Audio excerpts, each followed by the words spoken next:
Hello everyone, আমি পিঙ্কি। আমার নতুন একটি ব্লগে আপনাদের অনেক অনেক স্বাগত। আশা করি সবাই খুব ভালো আছেন, সুস্থ আছেন। আমরাও খুবই ভালো আছি। এখানে আমি কয়েকটি ফ্রেঞ্চবিন ফ্রিজ থেকে বের করে কাটাকুটি আরম্ভ করে দিয়েছি আর কি। তো কাটতে কাটতে মনে হচ্ছিল আজকে রান্না করতে ভাল লাগছে না। তো মাকে বলছি, মা আজকে রান্না করব না। মা বলছে ঠিক আছে, তাহলে কি খাবো আমরা? আমি বলছি জোম্যাটো থেকে বিরিয়ানি অর্ডার করে দিই। তো আমি বলছি ঠিক আছে করো। তারপর ভাবছি কাটা যখন শুরুই করে দিয়েছি, তো এটা ভালো করে কেটে ধুয়ে ফ্রিজে রেখে দেবো, রাতে দেখা যাবে কি হবে কি না।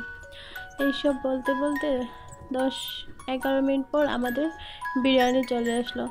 তারপর আমরা সবাই স্নান টান করে বিরিয়ানি খেয়ে একটু ঘুমিয়ে গিয়েছিলাম। তারপর হঠাৎ করে 6টার দিকে উঠলাম। তারপর দিকে কোনো দিন আছে। তারপরে এখানে একটু বাইরের ভিউটা তোমরা দেখিয়ে দিলাম। তো এখানে একটা ব্যালকনিতে বসে ছোট্ট একটা মেয়ে পড়াশোনা করছিল। তারপর বাবা মা আমি আমরা হাঁটতে বেরিয়েছি।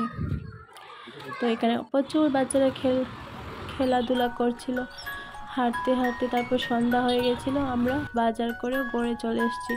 ঘরে এসে চাটা খেয়ে নিয়েছি। এসব তোমাদেরকে কিচ্ছু দেখানো হয়নি।